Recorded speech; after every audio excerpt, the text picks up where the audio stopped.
Ótima tarde a todos, eu sou Felipe Nascimento, seja bem-vindo, seja bem-vinda. Estou aqui ao vivo com o BMC Market, porque aqui você fica por dentro de tudo que está mexendo com o mercado financeiro. As principais notícias repercutidas aqui com o nosso time, Daniel Morales e eu, ficando no bate-papo aqui até as 3h30 da tarde com o Alan Gani, com o Alexandre Cabral.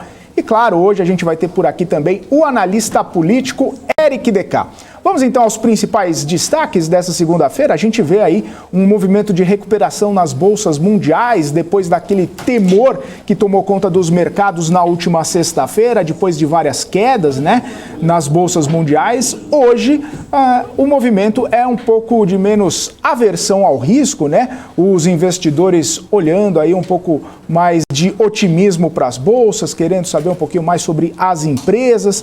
A gente vai falar também sobre os dados, né, os indicadores que saíram hoje, Boletim Focus, IGPM. Vamos falar também sobre alguns cancelamentos, né? A gente viu festas sendo canceladas, principalmente festa de final de ano, e também já acendendo aquela discussão toda, será que é prudente permanecer com as festas de fim de ano? É prudente permanecer com as festas de carnaval por todo o país, diante de toda essa variação do coronavírus?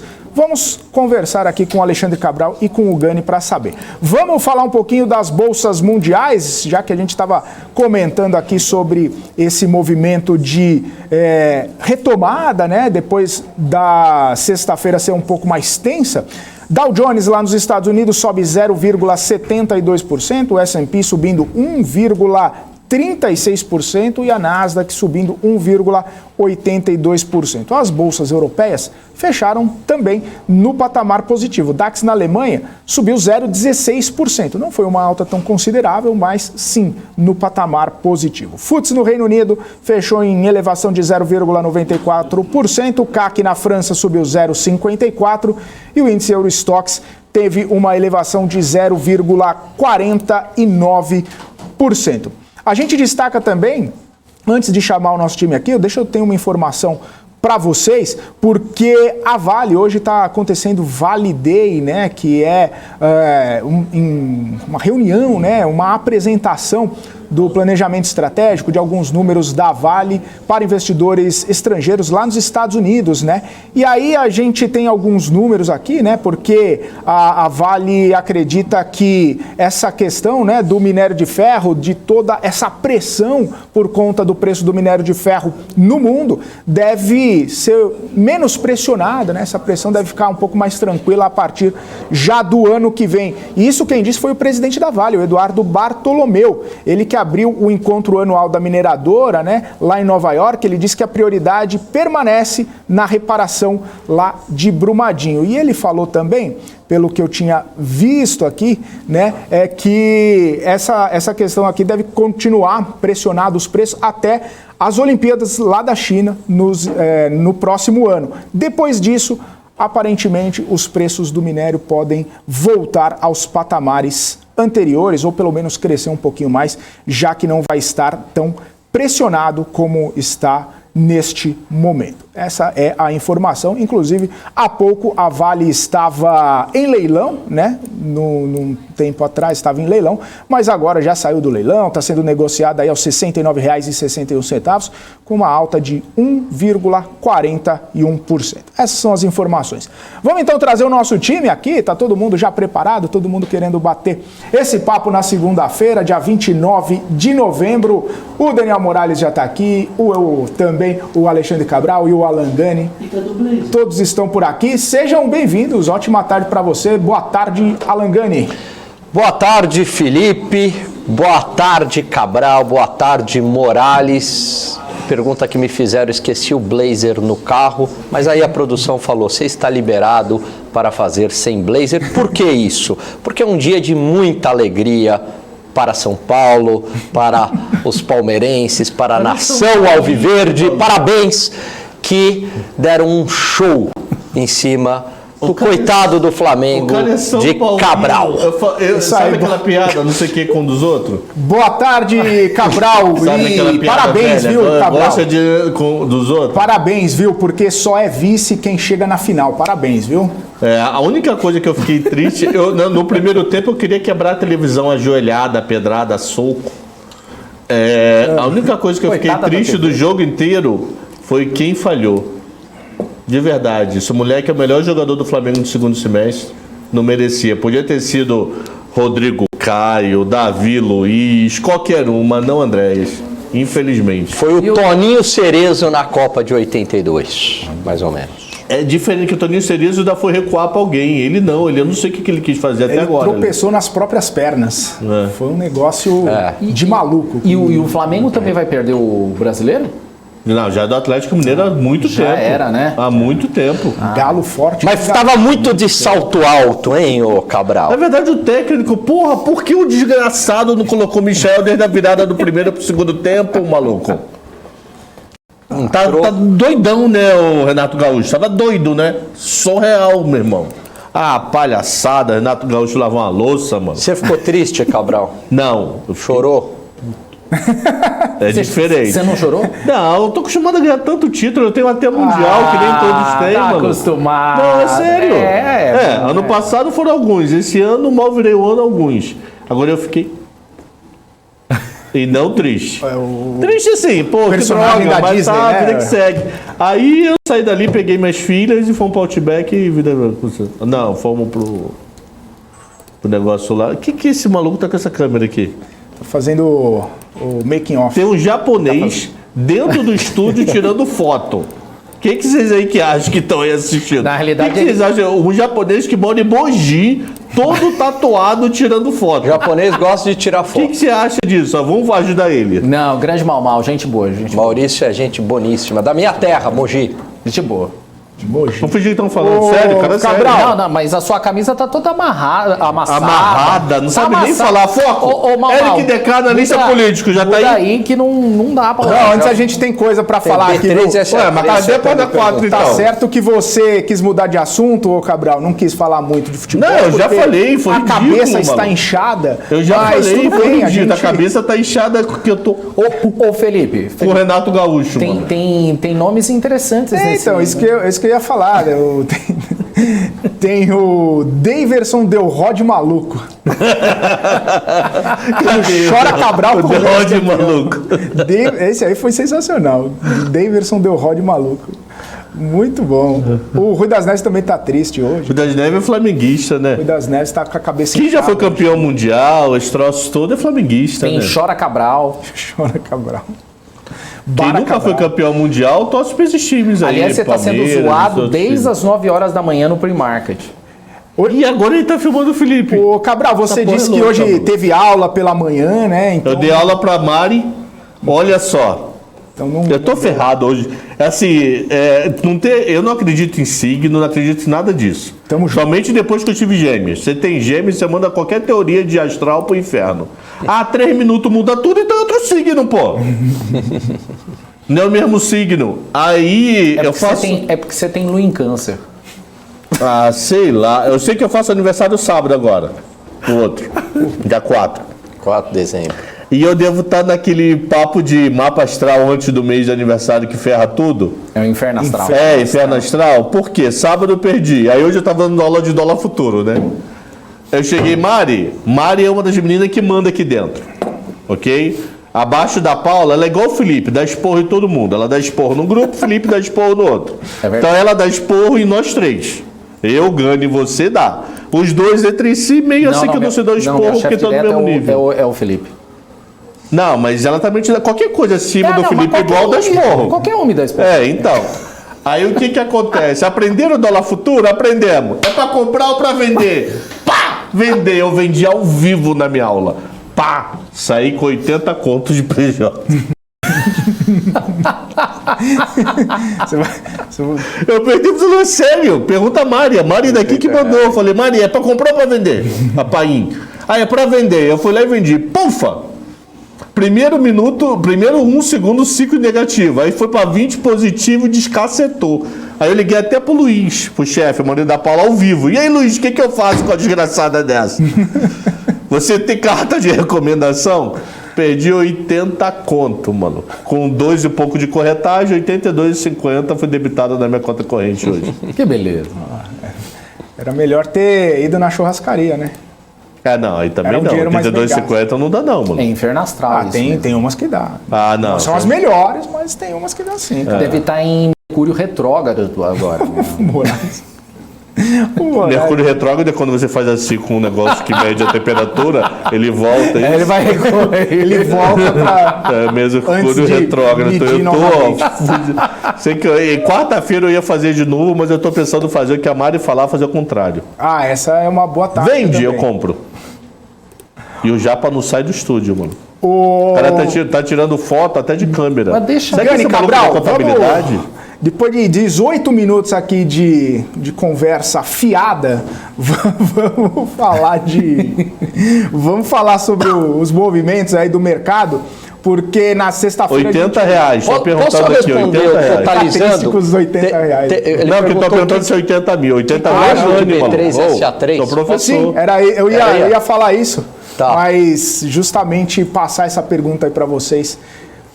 Quem que perguntou aqui? Eu tinha Totalizando TV. Totalizando TV. O que vocês acham de B3 SA3? Bom, como eu sou analista CNPI, eu tenho que ser transparente. Eu tenho esse ativo na minha carteira, tá? E quando eu comprei, qual que foi a lógica? Eu comparei com os pares, né? Comparei o múltiplo com os pares, comparei o múltiplo também com o seu histórico. O múltiplo está mais barato, não é uma razão apenas de compra, isoladamente.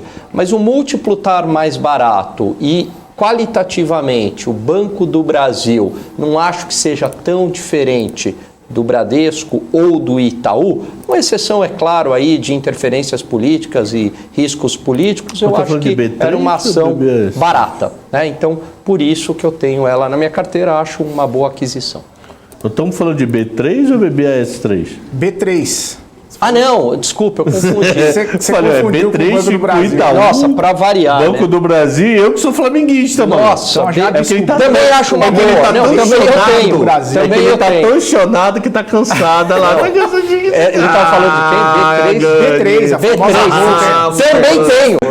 Peraí. E aí, Japa, você Também- que rolou a cabeça dele, maluco. Pera aí que se falar um por cima do outro aqui, o pessoal não entende Eu o que também você tá tenho falando. B3 e SA3, acho também uma boa empresa, enfim, monopolista no setor, existe, claro, a ameaça de um novo entrante, mas eu acho que é muito difícil, até porque é uma empresa que já tem vantagens competitivas em relação a novos entrantes. Não seria tão simples fazer uma nova bolsa. Então, acho uma boa empresa. E você, Cabral, B3? Eu gosto de B3 pra caramba, SA3. mano. Eu acho o B3 do caramba. E por várias coisas é quase impossível concorrer com a B3. Pô, a pós-negociação da B3 é o único modelo no planeta Terra, mano. Nenhuma bolsa do mundo faz todas as liquidações com cheque único, ela sendo contraparte central. Você acha que Chicago não tem dinheiro para vir para o Brasil? Você acha que Nasdaq não tem dinheiro para vir para o Brasil? Pô, que negocia o que a Nasdaq deve ganhar de emolumentos por mês, está indicado seu lucro da B3 de meses. Então dinheiro tem, o problema é vir peitar a bolsa. E outra coisa, vamos parar para pensar, quantas bolsas existem em cada país concorrendo com ela mesmo? Estados Unidos são Estados duas. Unidos. O que é gigante tem duas, né? Então você vê vários países do mundo tem uma só. O que acontece em outros países é que é muito comum a bolsa de ativos não ter derivativos.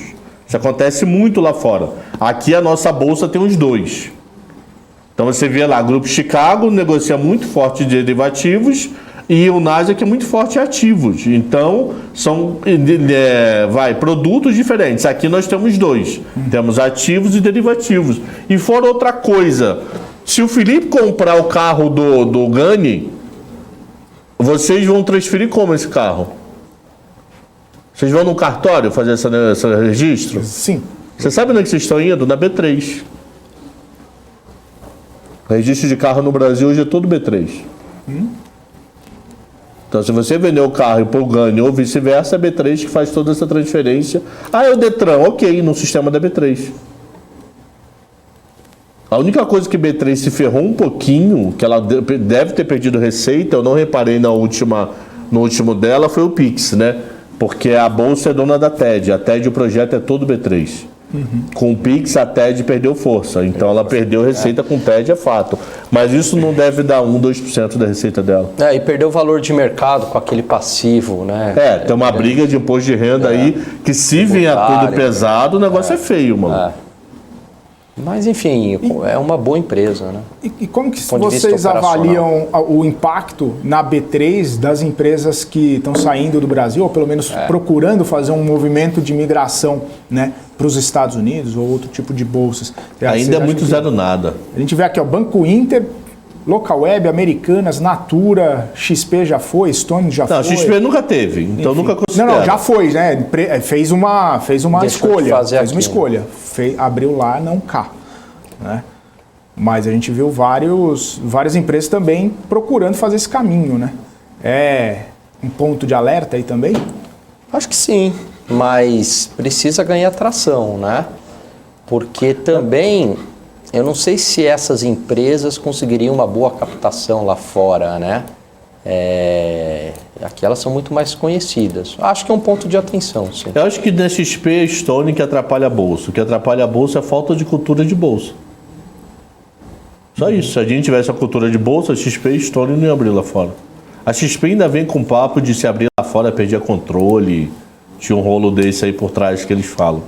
Mas o que falta é que aqui tem 3 milhões e lá tem 500 milhões. E no caso Por que 500 milhões? Que o mundo aplica na bolsa americana, não só os americanos. E no caso da XP, possivelmente não, eu cheguei a ouvir isso. Quer dizer, como ela tinha o Itaú como sócio na época, então para ela fazia mais sentido tentar uma captação lá fora, dado que o banco aqui, né, poderia cobrir. Enfim. Maravilha. A gente tem informações aqui, ó, do Biden. Você tem essas informações aí, Morales? O Biden falando agora sobre a variante Omicron, é isso? Isso, exatamente. O presidente dos Estados Unidos, Joe Biden, está falando agora nesse momento. A gente tem imagens aí para mostrar. O presidente dos Estados Unidos, ele está falando sobre a variante Omicron, que é motivo de preocupação, mas não de pânico, segundo o presidente dos Estados Unidos. Ele está falando nesse momento, as primeiras informações que estão saindo aqui é de que o presidente disse que, como fizemos com a Delta, vamos combater e vencer a Omicron. Ele disse também que os norte-americanos já estão trabalhando com Pfizer, Moderna e Johnson & Johnson sobre um plano de contingência. Acreditam que não será preciso medidas adicionais para conter essa variante Omicron. Outra informação importante que o presidente dos Estados Unidos disse é que o país não vai fazer um lockdown nesse inverno, mas mais testes e vacinas.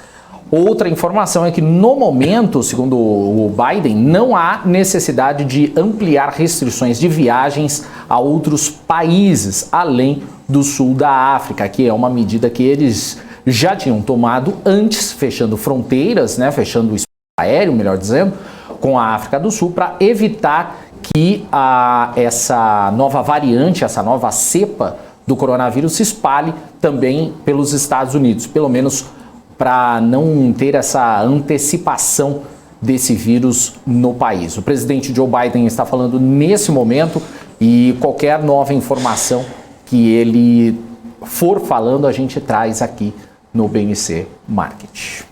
Felipe? Valeu, Daniel Morales. Agora o time aí, né?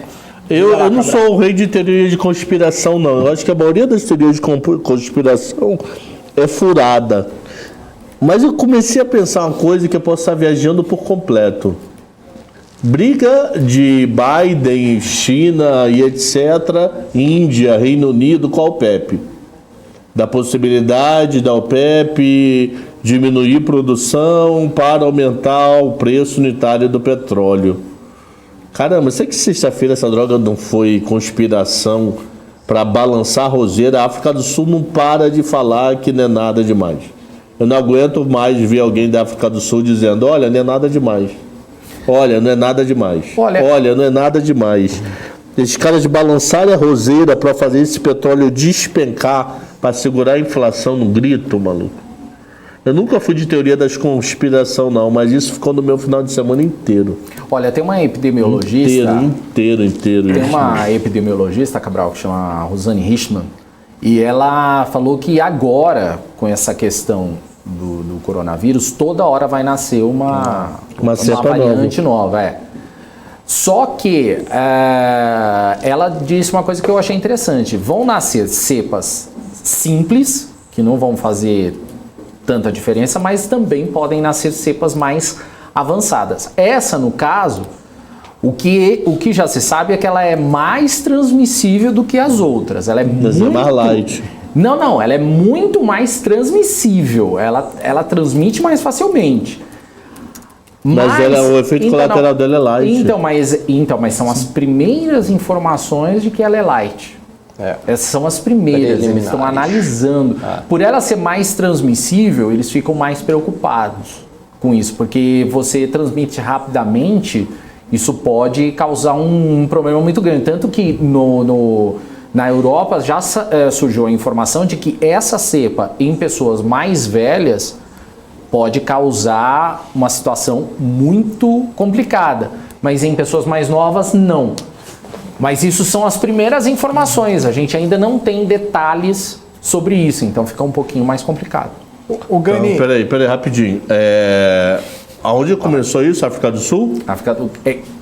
Segundo as primeiras informações, África do Sul. Estão comprando agora uma passagem para minha sogra. Peraí, já volta aí. Já peguei até o cartão. Passagem aérea para minha sogra para África do Sul. Quer dizer que o pessoal de idoso vai embora mais rápido? Olha só. Então, peraí. Hashtag Gani, Cabral cancelado. Deixa eu falar uma coisa. Como eles estavam comentando aí, lógico que a gente viu aquele movimento todo lá, desespero, temor, cautela e tudo que o valha na última sexta-feira, tanto que a bolsa caiu aqui 3,39 naquele momento, né? E aí hoje já não é mais nada disso, não tão grave quanto se imaginava, mas o estrago acabou sendo feito, né? E a gente talvez não consiga recuperar, pelo menos não está recuperando nesse momento, toda o tombo que teve em várias empresas, várias companhias, perda absurda de valor de mercado. E aí a minha pergunta para você é justamente essa, né? Um temor pontual ali num dia, perde um monte de valor de mercado, várias empresas. E aí hoje, quando as coisas começam a voltar mais ou menos ao normal aí, qual a perspectiva, né, para as empresas, perspectiva para os acionistas e para os investidores, olhando um pouquinho mais aí para longo prazo, ou pelo menos, ou de repente até num curto prazo, para tentar buscar essa retomada aí?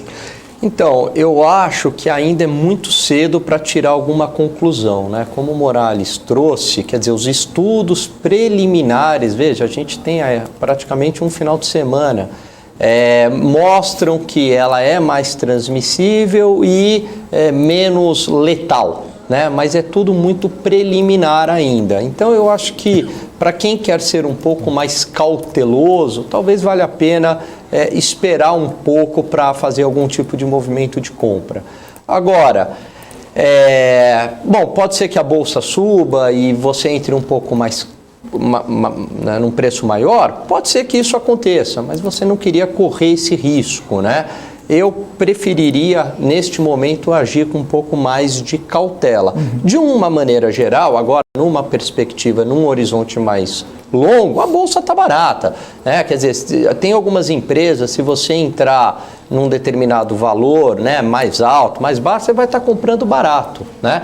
Então, assim, é muito difícil tentar acertar o melhor ponto de entrada. O que eu posso dizer é que numa perspectiva de 5 anos, 3 anos que seja, a bolsa está barata. Maravilha. E sobre o ponto do Cabral aí, de repente alguma manipulação? Eu acho que foi mais uma preocupação mesmo, generalizada, acho que foi legítimo, né? Uma incerteza global, aí começaram a sair alguns estudos, né? No final de semana o mercado deu uma acalmada. Mas eu acho que o jogo não está ganho não, né? E até aproveitando, houve uma discussão muito forte aí no Twitter devido a um show da Cláudia Leite, aglomerando pra caramba, né? E independentemente, faço um apelo aqui às autoridades, independentemente se essa nova variante vai ser letal ou não, o Brasil consegue passar mais um ano sem carnaval, mas o Brasil não consegue passar mais um ano com lockdown. Então, acho que deveria ter prudência, escrevi isso no meu Twitter, acho que é hora de prudência, o risco não compensa o retorno. É isso aí. Ô Cabral, a gente sabe que festa de fim de ano, carnaval, movimenta bastante dinheiro, né? Turismo. Pô, carnaval do Rio, eu li uma vez que são 3 bilhões de reais. O risco e o retorno é muito diferente, como o Gani comentou aqui, na sua visão também, Cabral? Eu acho que ano novo eu adiaria carnaval e eu esperar um pouquinho mais para ver qual é. Ano novo, fato. Que já tá aí também, né, Gani?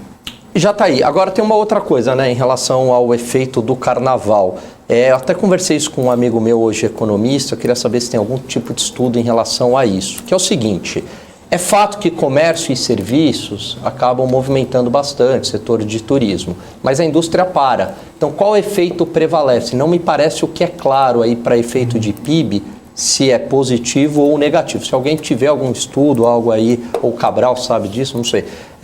Qual que é o efeito, né? Se é um efeito positivo ou negativo. Mas de qualquer modo, mesmo que haja um efeito positivo sobre o PIB, de novo, a gente não sabe este efeito, acho que ele é muito pequeno para o risco que a gente vai correr. Estou falando da própria Covid aí em circulação. Acho que não compensa ainda no ano de 2022. Não necessariamente variantes, né? Não necessariamente variantes. Os problemas que a gente chama de nosso aqui, né? Exatamente. Maravilha. Mudar de assunto aqui, já que a gente está falando de quedas, ô Cabral, sabe quem caiu agora há pouco também? Renato Gaúcho. Renate. Acho que meu WhatsApp já não bobou aqui, mano. Renate caiu. E eu te digo que eu fui sacaneado, mas fui menos sacaneado que se fosse ao contrário, mano. Que ao contrário, eu ligo para amigo meu de madrugada. Então ainda bem. Aí você desliga o seu celular, né? Não, então. Sério, não foi. Não foi. Pelo menos eu sou de capotar. Eu entro em coma induzido quando eu durmo.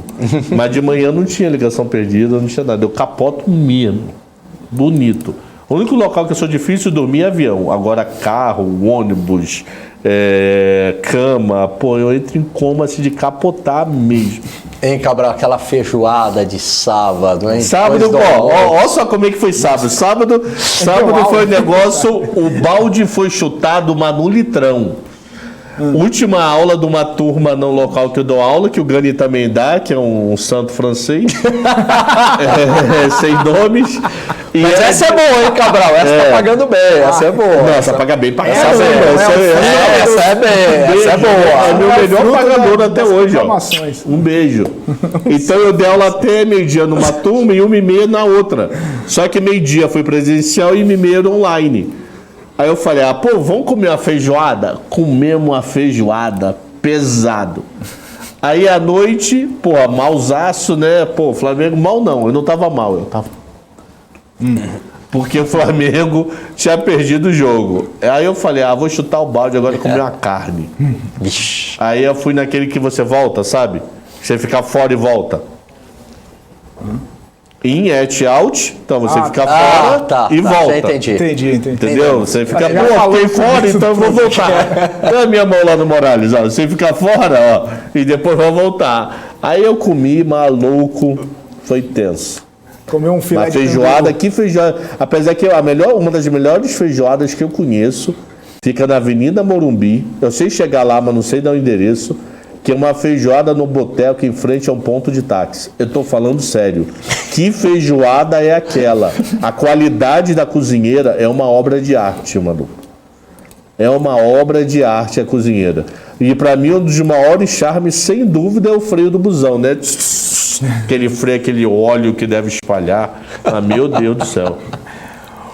Eu entendo vegano, mas eu não vou ser, não. Não, eu respeito o vegano, com certeza. Mas a gente come o mato, mata as vacas que come o mato. Eu respeito de verdade, cada um faz as escolhas e tudo mais. Mas eu não entendo porque carne é sensacional. Ô Gani, pergunta para você e pro Cabral aqui, num cenário de alta de juros pelo Fed, o dólar sobe com a saída de capital.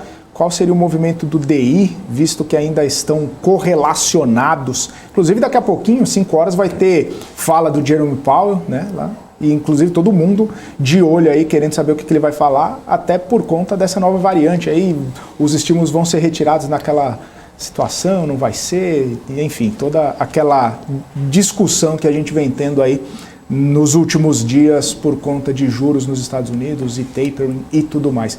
Mas sobre a pergunta do Thiago aí, qual a visão aí para dólar, DI, enfim? Depende de quando começa, pô. A gente já vai estar em situação tranquila, eles vão começar a subir, a gente ainda está tentando achar juros ideal. Então, para mim, depende do negócio, o famoso, eles vão começar, como é que nós já estaremos? Tudo ou mais constante, né? Se eles, né? O que a teoria diz? Se o juro sobe lá fora, né? Fica mais difícil a gente manter uns juros aqui, porque haveria uma atração maior para os Estados Unidos. Então o juro aqui teria que subir para o câmbio não desvalorizar, né? Não desvalorizar muito o real. Então tudo ou mais constante, sim, mas depende, né? Desse time, como o Cabral falou, depende também da magnitude do aumento lá, né?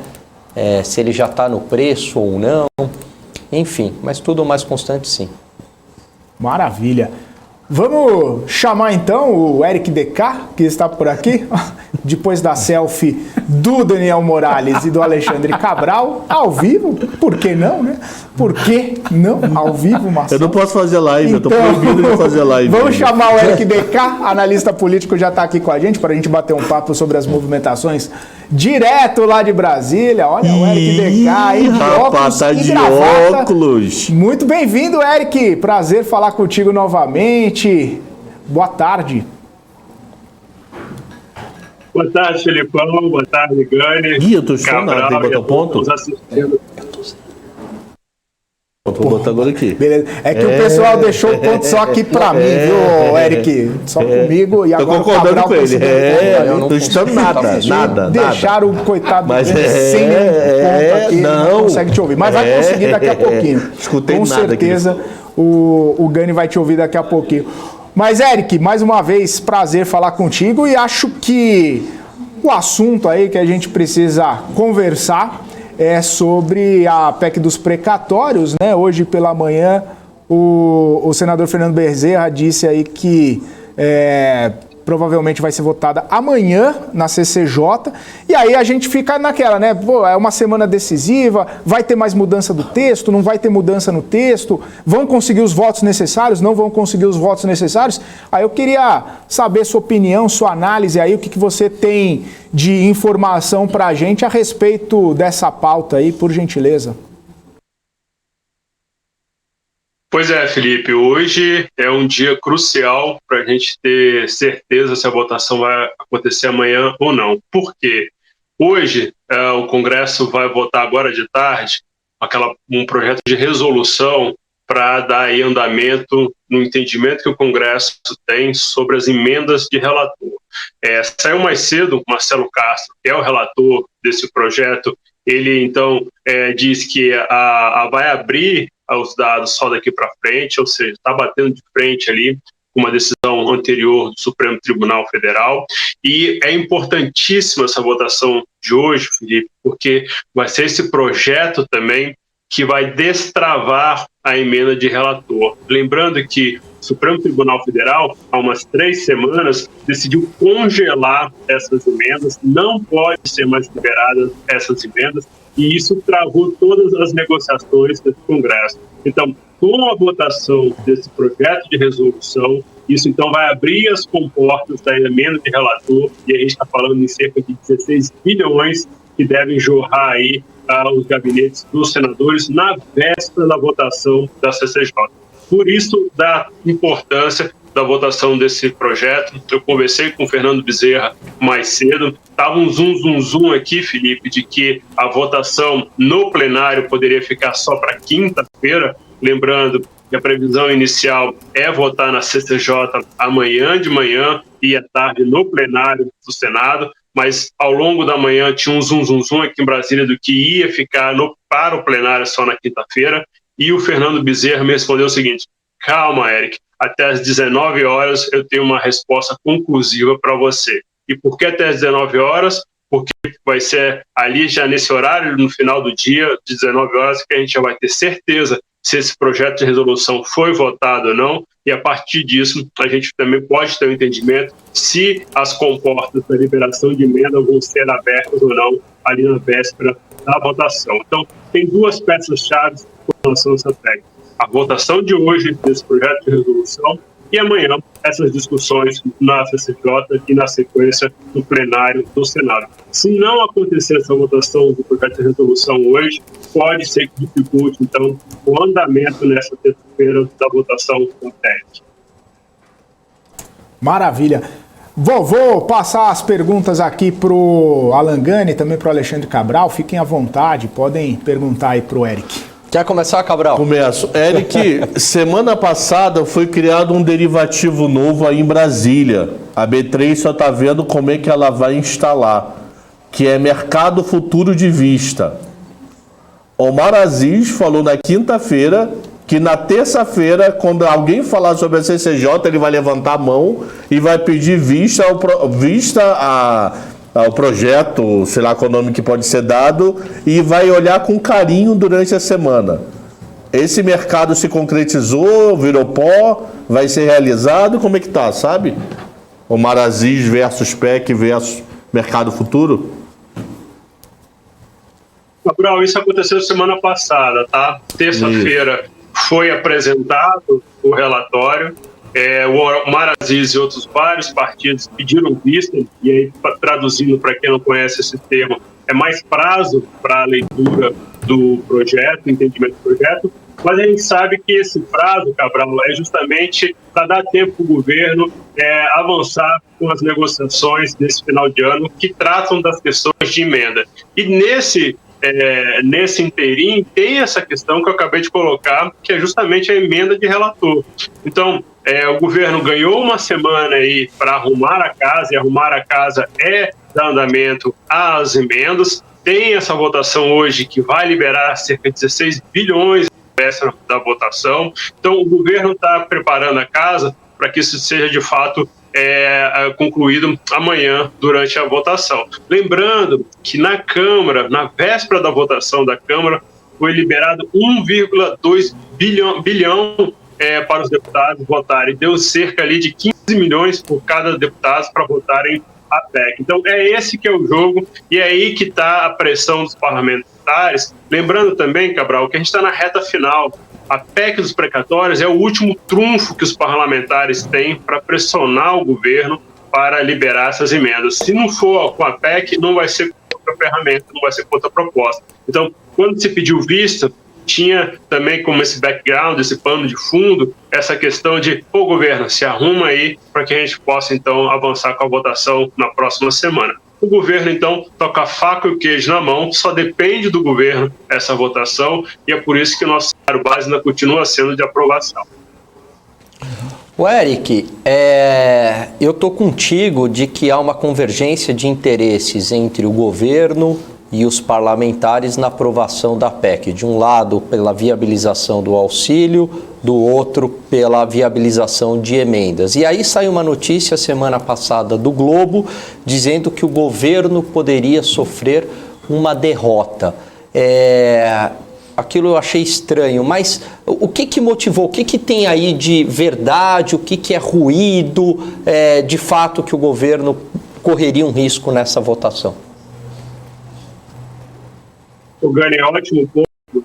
Essa matéria que você está falando causou um impacto muito grande dentro do mercado financeiro.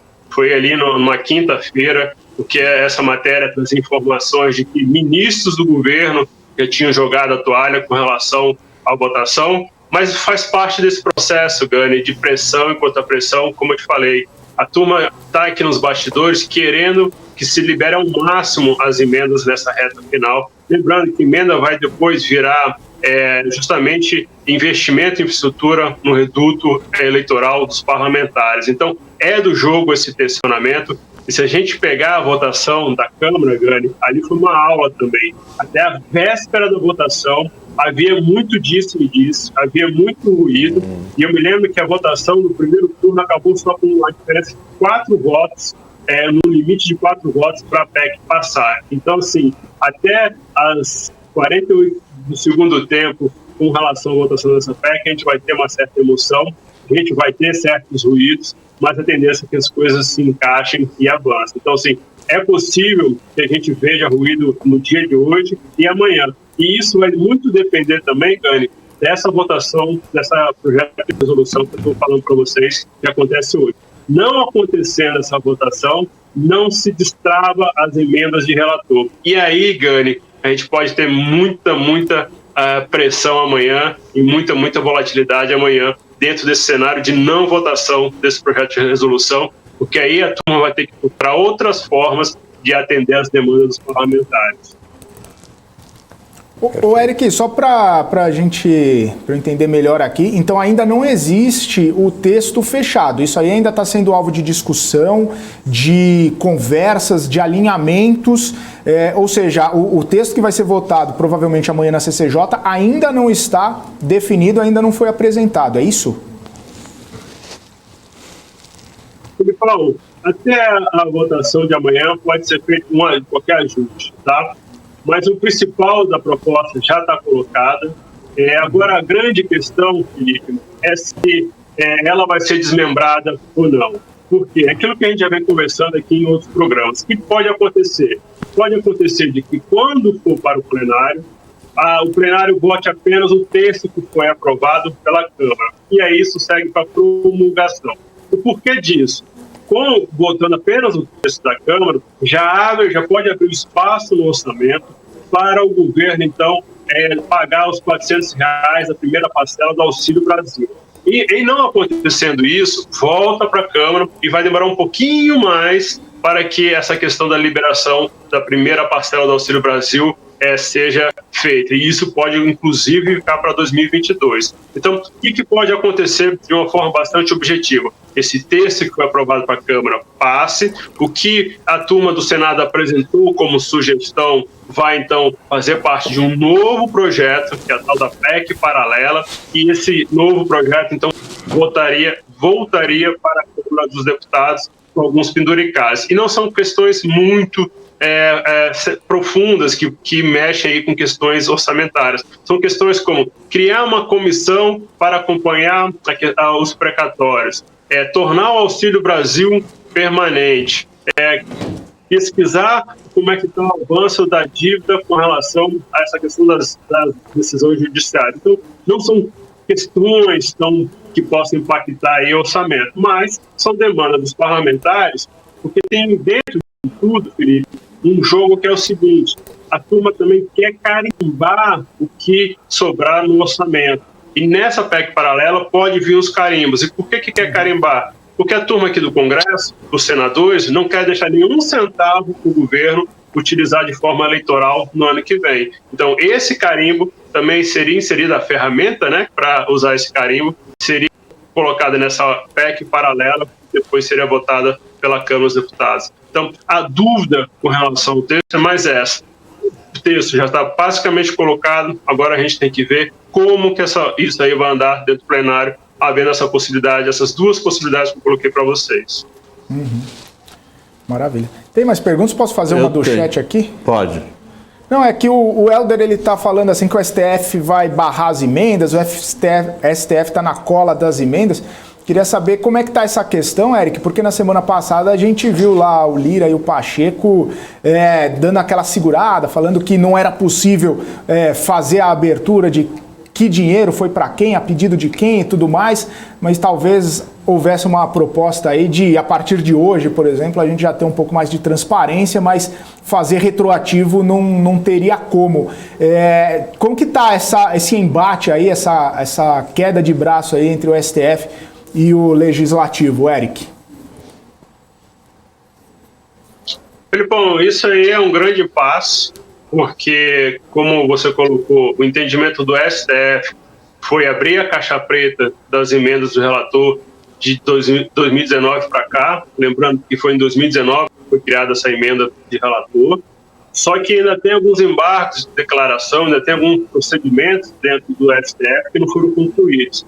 E aí, nesse vácuo de não ter sido concluído no STF, o Congresso correu para votar esse projeto de resolução no dia de hoje, que aí dá um novo desenho para a emenda de relator. É uma forma do Congresso dizer que atende o Supremo parcialmente, porque eles dizem no Congresso que a partir de agora vai ter transparência, mas o Congresso não quer abrir a caixa preta dos últimos anos. Por quê? Porque abrir a caixa preta dos últimos anos é aquilo que a gente até comentou aqui, vai ser um caos dentro do Congresso, vai todo mundo saber quanto o vizinho ganhou, e isso pode sim causar um impacto gigantesco nas votações. O que pode acontecer no limite? Tá? Essa votação desse projeto de resolução ocorre no dia de hoje, libera as emendas de relator, e aí o Supremo só vem se posicionar no final da semana ou na outra semana sobre isso. Só que aí já nesse período Inês é morta, porque a grande preocupação é liberar essas emendas de relator e aprovar a PEC. Então tem o timing do Supremo e ninguém sabe qual vai ser. O Supremo pode intervir no meio do processo? Pode, mas eu acho que não é o que está sendo sinalizado hoje, tá? Porque, inclusive, há questionamentos hoje no Supremo Tribunal Federal sobre esse projeto de resolução que vai ser votado no dia de hoje. Mas o Supremo, para não entrar, deixar o clima ainda mais quente, pode se posicionar só depois da votação da PEC, e aí as coisas já estão praticamente resolvidas. Maravilha. Vai lá, Cabral. O IPCA foi tirado da atualização do auxílio? Ou ele vai continuar... O IPCA, os R$400 que eu digo. Ah, não, o INPC, então. Ele foi tirado do aumento automático dos R$400 ou não? Isso, foi tirado. Essa era uma briga muito grande por parte ali do governo. A única mudança que teve com relação ao Auxílio Brasil, Cabral, foi na tabela que define ali, estabelece o que é pobreza e extrema pobreza. O que aconteceu? Ampliou-se os valores de pobreza e extrema pobreza. Então, vai ampliar também o número de pessoas que vão poder receber esse benefício. Essa pergunta que você está colocando, Cabral, foi uma pergunta central na semana passada para alguns investidores, porque houve um entendimento inicial de que ao mudar essa tabela ia também ter um impacto maior no fiscal, um impacto maior no orçamento. E aí eu conversei com o líder, o Paulo Ganimi, que é o líder do Novo, ele falou o seguinte: Eric, vai ter sim um impacto a mais de 14 bilhões no orçamento, mas com a votação da PEC precatórios, vai se abrir esse espaço no teto e esses 14 bilhões, então, vai ser coberto. Então, no frigir dos ovos, Cabral, não vai ter nenhum impacto em se votando a PEC, não vai ter nenhum impacto fiscal aí para 2022. Se a PEC não passar, aí fica esse cálculo inicial aí de mais 14 bilhões de impacto fiscal para 2022. O Eric, grosso modo falando, me parece que o mercado já precificou pelo menos o conteúdo da PEC. E esse conteúdo seria, ao invés de 90 bilhões de precatórios, o governo pagaria anualmente até 45 bi, corrigido, né, o valor de 2016 até hoje, o que abriu 45 bi no orçamento, mais a mudança do IPCA, né, da periodicidade de cálculo do IPCA, passando a ser de janeiro a dezembro, que abriu mais 60 bi, dando em torno aí de 105 bi, né, arredondando, foi 106,1. Tem mais alguma coisa que possa vir e trazer alguma surpresa em termos de conteúdo para o mercado, ou agora é mais a questão processual de atraso de votação que está pegando? O Gani, a grande apreensão está em torno da votação hoje, tá? A conclusão ou não dessa votação, como eu disse para vocês no início do nosso programa, no começo da manhã, ali no meio da manhã, já havia um zoom de possibilidade de adiamento da votação para quinta-feira. Isso já movimentou um pouco alguns clientes institucionais com quem a gente tem relação. Então, a grande questão hoje é o time de votação. Ela vai acontecer. Eu acho que não tem mais espaço para grandes mudanças, e um pouco que o Felipe colocou também na pergunta dele. Eu acho que a gente não vai ter grandes surpresas, já está colocado aí, e o que já está colocado aí já foi, de certa forma, precificado. Agora a gente vê o time da votação, e se essa proposta vai ser fatiada ou não dentro do plenário do Senado. Então, é aí que a gente vai ter que ficar de olho, mas a minha expectativa é que, no limite, essa votação quinta-feira, que não vai ser nada trágico, tá, gente? O mercado até pode criar uma certa volatilidade, mas votar essa proposta quinta-feira não é nada trágico, porque mesmo assim, voltando para a Câmara, no cenário da PEC voltar para a Câmara ainda teria 2 semanas para concluir essa votação, o que é completamente factível. Eric, eu tenho mais uma pergunta aqui para você, até porque agora há pouco mesmo o ministro da Cidadania, João Roma, ele descartou o uso de um novo estado de calamidade pública, justamente por conta aí dessa nova variante, né, a Ômicron do coronavírus, uma coisa que acabou pegando os mercados lá de surpresa na sexta-feira, derrubou o mercado e tudo mais. O ministro falou que o governo trabalha com a aprovação da PEC dos precatórios, mas a gente sabe que se porventura acontecer alguma coisa um pouco fora do que já está sendo previsto aí, de repente tiver alguma surpresa mais desagradável em relação a essa nova variante do coronavírus, talvez o governo precise fazer alguma manobra, algum ajuste. Queria saber como que Brasília está vendo essa situação aí, é isso mesmo, estamos trabalhando com essa questão da PEC dos precatórios primeiramente e se houver alguma coisa fora do esperado aí, talvez essa discussão possa voltar novamente e isso traria mais impactos aí para o mercado, mais impacto também para as contas públicas do governo. Como que você avalia essa situação aí, Eric? É um bom ponto. E esse é um tema que está todo mundo de sobreaviso, tá, Felipe, sobre essa nova variante do Covid. A gente está vendo que ainda não está em larga escala e o cenário para decretar emergência só seria num cenário extremo como a gente viveu ali no ano passado, em março do ano passado. E que isso significa, esse cenário extremo? Aí sim é criar um orçamento paralelo, é criar um orçamento fora do teto de gastos e ali começar a gastar para enfrentar uma nova onda aí de pandemia. Então, isso não tem muita relação com a PEC dos precatórios, tá? Por mais que o ministro tenha misturado as coisas, o espaço que está sendo colocado na PEC dos precatórios já tem destino, já como eu falei para vocês, está praticamente carimbado. Em 50 a 60 bilhões ali para o Auxílio Brasil, que aí conversa com esse ticket médio de R$400 que o Cabral colocou. Tem outras despesas que são previstas dentro do orçamento, como previdência, abono salarial, as questões sociais, que também já está carimbada, e sobra um espaço muito pequeno para eventuais gastos para uma nova pandemia. Então, assim, a PEC dos precatórios não resolveria uma nova onda de pandemia, e sim a criação aí de um orçamento paralelo, que aí o céu seria o limite de gasto seria o céu. Então, são coisas diferentes, mas a gente percebe que tanto o mundo quanto as autoridades brasileiras ainda estão monitorando, ainda estão de sobreaviso. Não seria o caso da gente apertar esse botão da PEC emergencial e aí a gente criaria esse novo orçamento. Boa. Mais perguntas aí? Eu tenho. Vamos lá. Deixa eu fazer uma pergunta para você.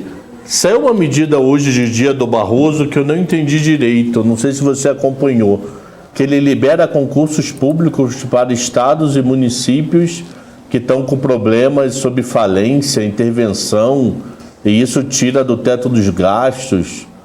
Eu não cheguei a entender direito a notícia. Você acompanhou? Saiu hoje de manhã isso. Não, Cabral, mas só se for uma decisão que se refere ao âmbito federal, é isso? Porque tem repasse de dinheiro para estado e município, que esse limite, quando o estado está com problema, tem um teto.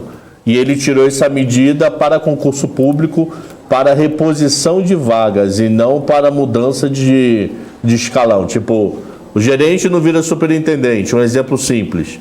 Mas se não tiver um gerente, você faz o concurso para contratá-lo, entendeu?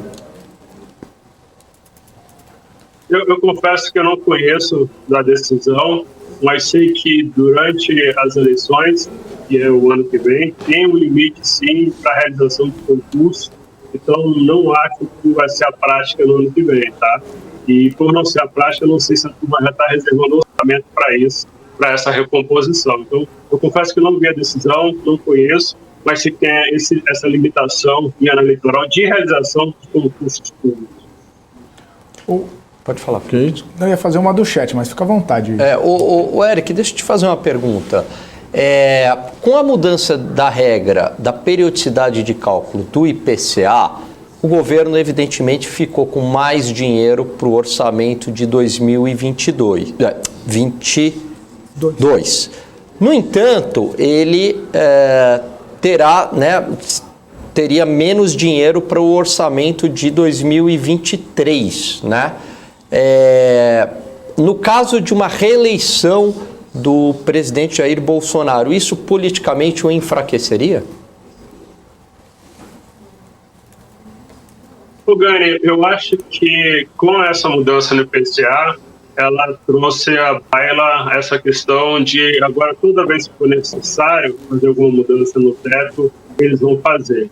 Então, assim, abriu aí um precedente, abriu aí essa questão dentro do Congresso. Eu acho que se amanhã, Gani, tiver um novo problema com o teto de gasto em 2023, como você colocou, a turma vai alterar o texto, vai fazer algum puxadinho, vai mudar o IPCA para volta para o que era.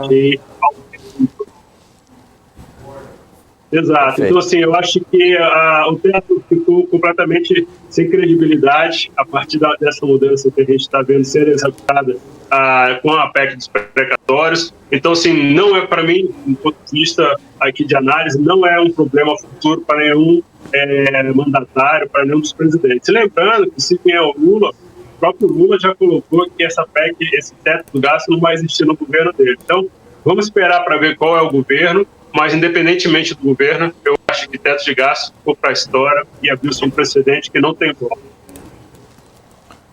Maravilha. Ô, Eric, tem pergunta no chat aqui, já que a gente estava falando de possível eleição no ano que vem. O Felipe Lippe e o Mauro Canal estão falando o seguinte: Eric, como que a ala política viu a questão da vitória do governador João Dória nas prévias do PSDB? E o Mauro está falando assim sobre o impacto disso na chamada terceira via, né? Como que tá essa questão aí da vitória do João Dória aí nas prévias do PSDB?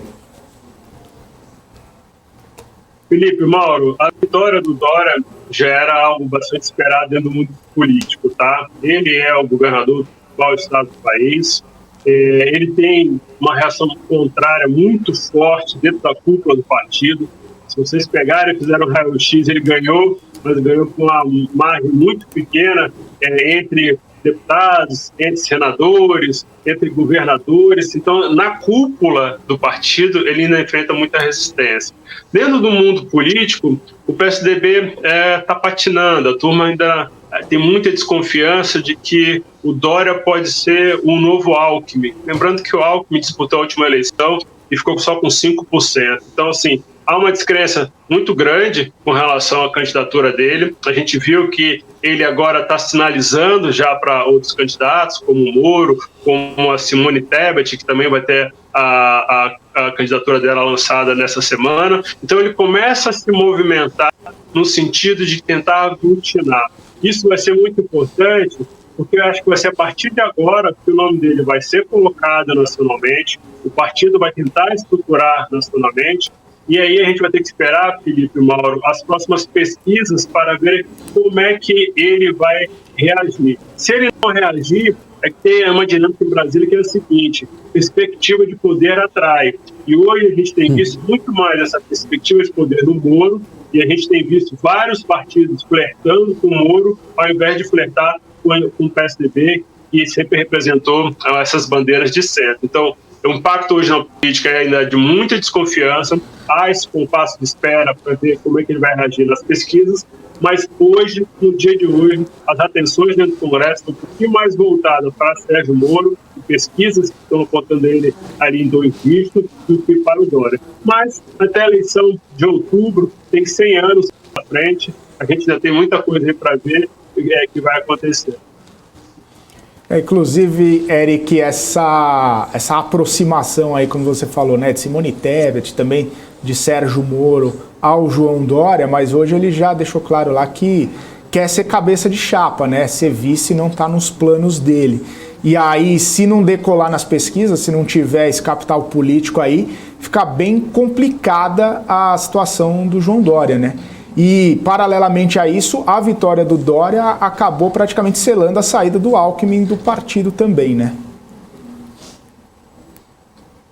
Bom, o Alckmin já estava de saída, tá? O Alckmin tinha essa briga com o próprio Dória e há um ressentimento dentro do PSDB, do núcleo duro do PSDB com relação a isso, porque foi o Alckmin que levou o Dória para a política, foi o Alckmin que abriu o caminho para o Dória ser prefeito de São Paulo, depois ele virou governador, e no meio desse caminho eles brigaram e o Dória se retirou completamente com o Alckmin. Então o Alckmin já está com o pé fora do PSDB há muito tempo, ele queria disputar o governo de São Paulo pelo PSDB, mas depois de várias manobras internas, ele ficou escanteado e não vai ser o candidato. Então ele agora deve ir para um partido. Há um zum muito grande e que Alckmin poderia aceitar ser vice na chapa do Lula.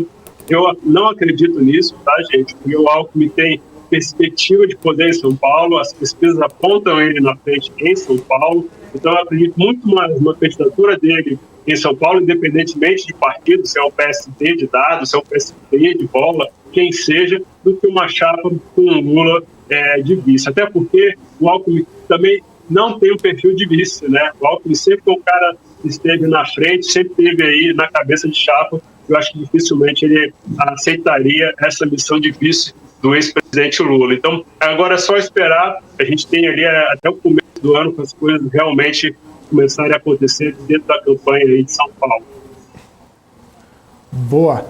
Só para finalizar esse assunto, não sei se eles têm mais perguntas, mas está valendo aqui que o Meirelles já confirmou que se o Dória chamar, vai integrar a equipe econômica, né? Já era esperado, afinal é o secretário aqui, né, estadual da Fazenda, do Dória por enquanto, então não teria muita dificuldade em aceitar esse chamado aí. Eu tenho uma pergunta para o Eric. Fica à vontade. Me parece, Eric, que se for Sérgio Moro, montaria uma equipe econômica liberal. Acho que o nome do Pastore, né, saiu aí em evidência. Se for agora o Dória, o Henrique Meirelles, o Bolsonaro provavelmente continuaria com o Paulo Guedes, né, se é que ele gostaria, né, o Paulo Guedes. Mas em relação ao PT, ao Lula, você acha que colocariam ali alguém pró-mercado, como foi mais ou menos o Lula do primeiro mandato, né, com o Palocci, o próprio Henrique Meirelles no Banco Central, ou seria já o Lula segundo mandato com o Guido Mantega? Eu acho que seria um Lula segundo mandato, tá, Gary? O Lula hoje tem a rédea ali da composição do time dele. Você vê que quando ele se posiciona, ele já fala abertamente sobre vários temas da economia, entre eles essa questão do teto de gastos. Isso já várias declarações de que no governo dele não vai ter o teto de gastos. Ele também já se coloca sobre as questões de privatização. Então, assim, eu acho que quem vier vai ter que compor muito com esse pensamento dele, com esse raciocínio dele. Pode ser, Gani, que num determinado momento da campanha ele precisa fazer mais sinais para o mercado, mais sinais de uma agenda liberal. E isso, ele é um monstro da política, ele não vai se importar em fazer. Se no meio do processo ele vê que vai ser necessário isso para ganhar voto, ou vai ser necessário isso para não perder votos e estar no segundo turno, ele vai fazer. Então, assim, eu acho que hoje a cabeça dele está muito mais para esse segundo mandato, que você colocou, mas eu acho também que ele, com a experiência política que ele tem, se ele vê ali que o sinal amarelo acendeu, ele vai rapidamente correr e chamar alguém só para fazer ali de figurante, papel de figurante nessa questão da agenda liberal. E lembrando, colocando aqui para vocês também uma perspectiva das conversas que a gente tem aqui em Brasília. Conversei com vários parlamentares de diferentes cores, desde o PDT, a turma do União Brasil, a turma do Moro, a turma do PSDB, e todo mundo coloca aqui o seguinte cenário que a gente ainda vai esperar para ver. Em outubro de 2022 vai ser o Lula e mais um.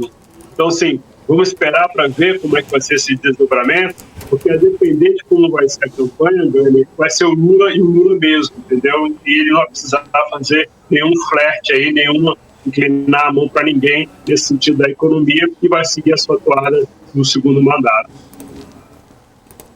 Maravilha. Cabral, você tem mais pergunta aí? Eu tenho. Na verdade, eu tenho um comentário e depois uma pergunta. O comentário, eu tive conversando com Lindenberg num papo no Clubhouse. Deve ter esses 4, 5 meses, né? Era um grupo que estava com ele, que tinha um pessoal chamado Patuscada, que ele toda quarta-feira eles chamavam um político. Eles chegaram a fazer uns 20 programas, mais ou menos. Aí teve Alckmin, teve Ciro, teve uma pregada de gente. Entre eles, o Lindenberg. Aí eu perguntei pro Lindenberg, e aí? Na época estava boato de Marcos Lisboa podendo fazer parte da equipe do Lindenberg. Comecinho do ano. Eu falei, volta Marcos Lisboa, que foi secretário meu Deus do céu, do Lula em algum mandato. Ele falou, não, nem pensar, a gente não quer nada pró-mercado. A gente acha que o Estado tem que ajudar a intervir muito mais, aumentar contas públicas. Eu sei assim, que eu fiquei abismado com o discurso dele, publicamente, dizendo que vai chutar o balde. Literalmente. Tá? E uma pergunta que eu quero é mudando um pouco de assunto, para ir para o nosso parto dos últimos 6 meses. André, Alcolumbre, STF e CCJ. Sai? Que teoricamente é amanhã. Ô, Cabral, deixa eu só pegar esse gancho aí na fala do Lindenberg. Para quem não está na mesma página, Lindenberg é o ex-senador do PT pelo Rio de Janeiro e hoje está, inclusive, sem mandato. Essa é a agenda deles, tá, Cabral? E aí você pode falar mais, o Breno pode falar mais do que eu, que é a agenda desenvolvimentista. É uma agenda que o Estado está mais presente nessa reestruturação econômica aí do país. Então, é isso que eles já vêm falando, já está bastante presente nos discursos deles, e é por isso, então, essa questão de teto não faz nenhum sentido para eles. A gente vai ver algumas figuras voltando, como o próprio BNDES. O BNDES, a gestão petista, foi quem o motor dessa atração na economia, entre várias outras frentes. Então, essa é a pegada, essa vai ser, sim, a linha do PT, sempre voltada para algumas questões sociais. Então, não me assusta muito. E, mais uma vez, eles vão para esse embate com a atual agenda, como o Gani falou. Os demais candidatos, todos têm uma agenda mais inclinada para o liberalismo. E eles, então, vão nesse confronto com essa agenda mais desenvolvimentista. Então, essa vai ser a tônica, de certa forma, não assusta, porque já vem isso bastante recorrente. Com relação ao André Mendonça, finalmente, né, Cabral? Foi um cara que ficou aí 3, 4 meses aí, em praça pública, sobre sol e chuva. Mas vai sair amanhã na CCJ e deve ser puxado, amanhã não, quarta-feira, desculpa, e aí deve ser puxado para o plenário no mesmo dia. É por causa dessa votação no plenário do Senado que a PEC pode ficar para quinta-feira, porque quarta-feira foi reservada para a votação de várias autoridades. Então, se amanhã tiver muito ruído, se o dia de hoje não for positivo na questão, como eu falei para vocês, desse projeto de resolução, e isso não abrir as torneiras das emendas, vai impactar na terça-feira. Mas, de qualquer forma, a PEC 14 pode ir para quinta-feira, justamente porque quarta-feira tem essa votação do André Mendonça e de outras autoridades que deve pegar o dia todo. E provavelmente passa. Provavelmente ele será ministro. Ministro, né? É ministro. Tá bom. Ministro. Fala, O Eric, pegando um gancho naquilo que você falou em relação ao Lula, né, que colocaria algum ministro da economia mais desenvolvimentista, né, num eventual segundo turno entre Lula e Bolsonaro, o mercado então penderia mais para o Bolsonaro? Ou para ninguém?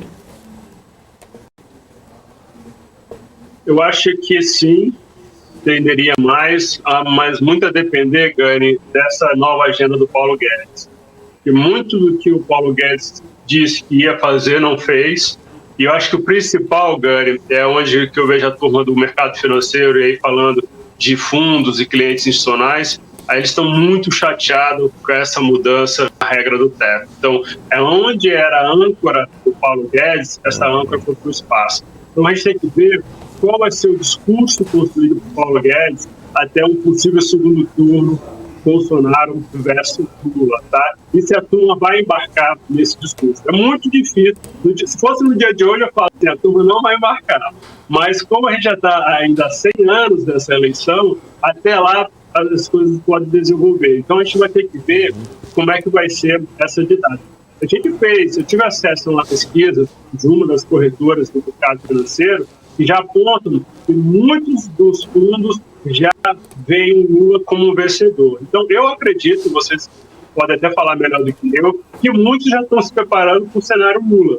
Então, mais uma vez, tem muita coisa para acontecer, mas hoje, lógico que o mercado está mais inclinado para uma agenda liberal do que para uma agenda desenvolvimentista. Mas agora a gente tem que ver qual vai ser essa agenda liberal e como ela vai se estruturar até lá, porque hoje a credibilidade do Paulo Guedes está bastante baixa entre vários setores do mercado financeiro.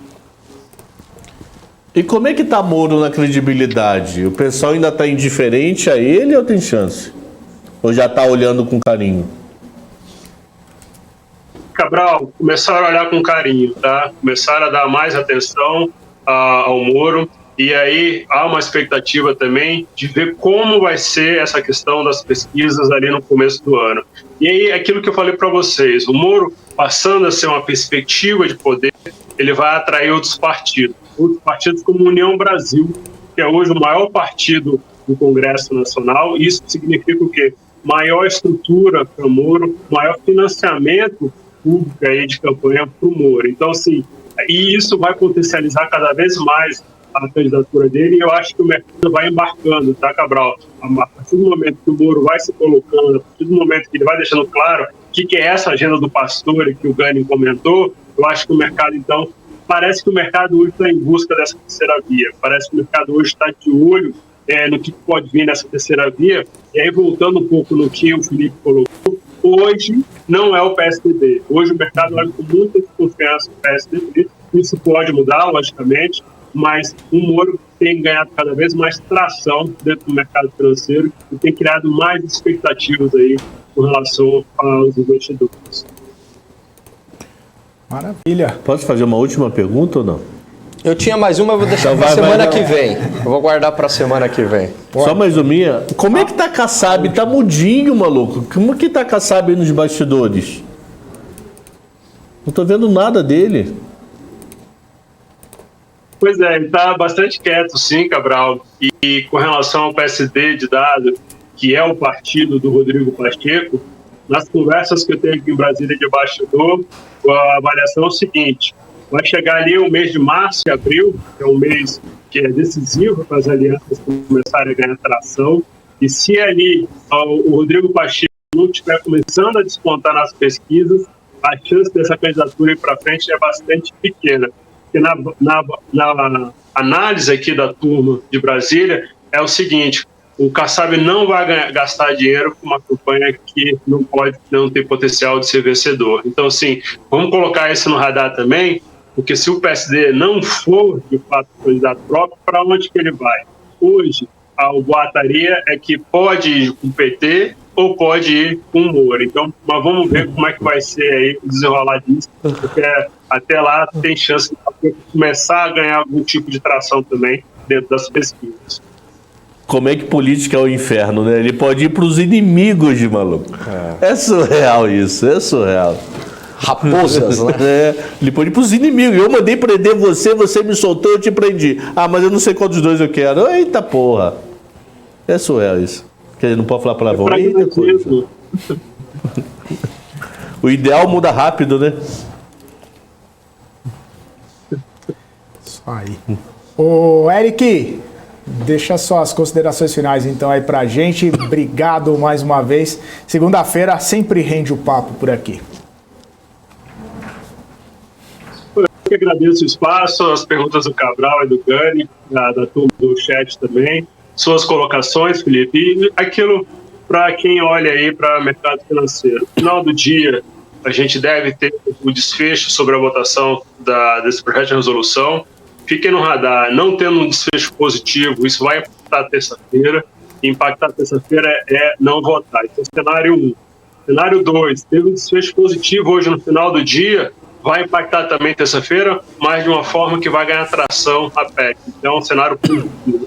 Fiquem de olho nisso. Só essas duas pecinhas desse plano aí já vai trazer bastante barulho nas próximas horas. Maravilha, então, Eric, um abraço para você, ótima semana e tendo novidades aí, aciona a gente, sempre temos espaço aqui para você. Abraço, tchau, tchau, até mais. Um abraço. Valeu. É isso aí, esse foi o Eric DK, analista político. Vamos direto com o Daniel Morales, 3 horas e 22 minutos. Ele tem os números do Boletim Focus divulgados hoje pela manhã para a gente repercutir com o time aqui. Conta pra gente aí, Morales. Vamos lá, Felipe. O Boletim Focus do Banco Central elevou novamente a estimativa para a inflação oficial, medida pelo IPCA. A projeção dos analistas para o IPCA de 2021 subiu de 10,12% para 10,15%. Foi a 34ª semana seguida de aumento. Para 2022, o mercado financeiro subiu de 4,96% para 5% a estimativa de inflação. Além de uma alta maior na inflação, o mercado financeiro também baixou a previsão de crescimento do PIB deste ano, que passou aí de 4,80% para 4,78%. Para 2022, o mercado reduziu a previsão de alta do PIB de 0,70% para 0,58%. A projeção para a taxa de câmbio no fim de 2021 permaneceu em R$ 5,50. Para o fim de 2022, ficou estável também em R$ 5,50 por dólar, Felipe. É isso aí, né, gente? A gente vê aí, mais uma vez, perspectiva de inflação para cima, de PIB para baixo, inclusive o PIB de 2022 já caindo aí bastante, inclusive bem abaixo dos 1% que estava sendo falado e tudo mais. Como que vocês veem essa situação aí, essas projeções do mercado financeiro para esses indicadores? Eu acho que a alta da inflação neste Boletim Focus, embora foi o que? A 35ª já? Quarta. Foi um pouco mais suave em relação às demais. O IGPM também ele surpreendeu positivamente, né, com uma variação praticamente nula, uma deflação de 0,02, abaixo do piso do consenso de mercado. Então, talvez a inflação esteja dando sinais de arrefecimento. Vamos torcer para isso. Cabral? Eu tô brincando com a minha mochila aqui, o Daniel Morales está enlouquecido. Coloca no ar aí, por favor, uma tabela chamada IGPM, produção. Que lá em cima é maiores influências negativas. É a última, né? Eu não sei, deixa eu ver. É a última. Essa Então, uma coisa que eu concordo completamente com o Gani, que eu não sei se o Gani tinha observado esse detalhe, é que pela primeira vez, se você olhar para o lado ali, você vê a televisão. Pela primeira vez que ele está concordando para a câmera. Aqui o retorno ele é um pouco mais nós estamos tendo o IGPM que tinha sido menos pior do que o esperado algumas vezes, foi puxado por produtos que não afetam o IPCA de forma direta. Caiu o minério de ferro, por isso caiu o IGPM. Eu não almoço minério de ferro, eu não janto minério de ferro e nem bebo minério de ferro. Ele é indireto do indireto que vai para a produção, que vai para a lateral de um carro, de uma televisão, do que for. Só que dessa vez, olha isso daí. O de cima é o amplo, embaixo é o primo do IPCA. Se a gente for ver o amplo, coisas que a gente consome muito direto, que é o soja. Eu não consumo direto soja, mas você consome proteína animal, que é soja. O milho caiu 5%. O que interfere o milho? Eu não sou especialista na área, mas todo mundo fala que frango é um saco de pena com milho dentro, né? Pena, bico e milho. Caiu 5%, proteína bovina. O boi voltou a subir um pouco em novembro, agora, essa semana passada, essa semana que passou. Mas nós estamos vendo vários produtos que caíram, que sim afetam o IPCA de forma bem direta. Diferente do que estava acontecendo anteriormente, que você via o minério de ferro caindo, mas e aí? Eu vou almoçar quando o minério de ferro? Eu vou jantar quando o minério de ferro?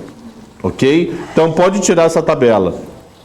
Então uma coisa eu estou concordando com o Gani, concordo com o Gani. Existe uma possibilidade da inflação, não estou dizendo deflação, eu ainda não consigo enxergar a deflação, mas que a velocidade dela esteja começando a estabilizar para uma queda.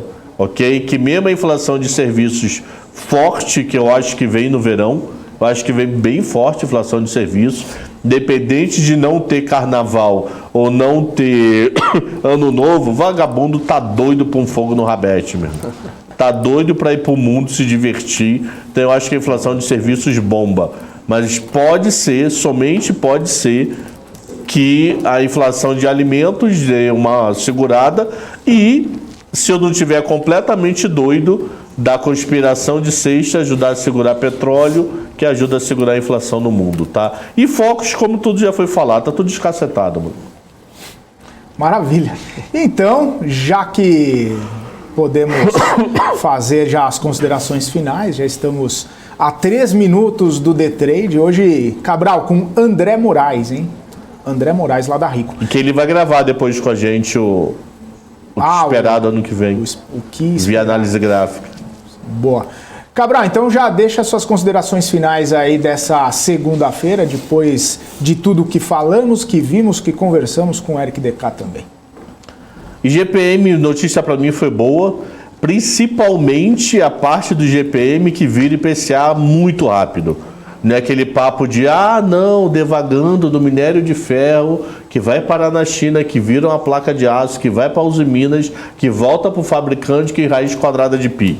Isso até fazer efeito, maluco, a gente já se aposentou aqui. Mas produtos diretos, soja, milho, carne, leite, boi, que afetam diretamente. Para mim, essa, sem dúvida, foi a principal notícia do dia. E a segunda, Renato Gaúcho, um abraço. Foi embora essa praga. Só isso. Bora, foco, Daniel Morales, seu recado do dia. Ele travou, ele não falava nada, travou. Ele tá pensando, então vai, acorda. Ele tá pensando numa piada. Daniel Morales, você agora, vai. Só recado. Minhas considerações finais, só lembrando que sexta-feira tem happy hour do mês. É que nem criança eu falo, é igualzinho. Agora não, porque minhas filhas tinham noção de tempo, mas é igualzinho as minhas filhas até 2 anos atrás. Pai, hoje é aniversário do João? Não, pai, é hoje aniversário do João. É hoje o happy hour? E vem cá, na semana do Natal e Ano Novo, vai ter programa 24 e 31, porque não tem mercado financeiro. Não. O que o Barba ali decidiu? Não. O que o maluco decidiu ali? Mas não vai como ter? É que vai funcionar se não tem... Investimento global, toda quarta-feira às 19 horas. Que em não, bolsa do mundo. Portfólio global. Gani. Mas voltando, então o happy hour vai ser 23 e 30? Provavelmente. Considerações finais. Fiquem de olho aí em todas as votações que o Eric falou. Isso tem potencial para mexer bolsa. Não tem nada ainda ganho, nenhuma conclusão precipitada em relação à nova variante. E IGPM veio abaixo do piso das projeções. Os preços no atacado e ao produtor poderão virar deflação em alguns itens no consumidor, ou uma variação menos intensa, o que pode ajudar a uma inflação menos intensa, uma desaceleração da inflação. É isso. Maravilha! Alan Gani, Alexandre Cabral, Daniel Morales. Ô Morales, você sabe, né, que quando você dá risada aí, você sobrepõe a fala do Gani, né? Desculpa, O Cabral também sabe disso. Eles estão falando que 15 anos de televisão comete um erro primário desse. 20 mesmo, mas não é, sabe o que é? Que tem esse cidadão aqui. Eu imagino o Gani tem que segurar o PEC hoje. Eu tô de olho na PEC. Imagina ele fazendo assim, eu nunca imagino o Gani fazer isso. Eu tô de olho na PEC hoje. Mas não. Não faz. Eu preciso ir embora, eu tenho cliente para atender, eu preciso ir embora, gente. Tô tentando terminar às 3h30 em ponto aqui, mas... Preciso ir embora. Valeu, Cabral, valeu, Gani, valeu, Morales. Um abraço para vocês, até amanhã, estaremos juntos terça-feira e a gente vai ficando por aqui. Daqui a pouquinho você vai ficar com o The Trade com o Alexandre Cabral e o André Moraes. Um abraço aqui pro MPK, JJ, Rodrigo Santana, Daverson Del Rod no Maluco, Clóvis, o Lucas Santos, o Rodrigo Lopes, o Júlio Oliveira, Fábio Bilek por aqui, DJ, o Helder e também a Rosana Catai por aqui, o especulador. Especulador, eu vou falar pro Cabral falar sobre isso amanhã, tá bom? O Thiago por aqui também, professor Orivaldo Gonzalez e todo mundo. Eu vou ficando por aqui, um forte abraço para todos vocês. Fiquem agora com o The Trade. Tchau!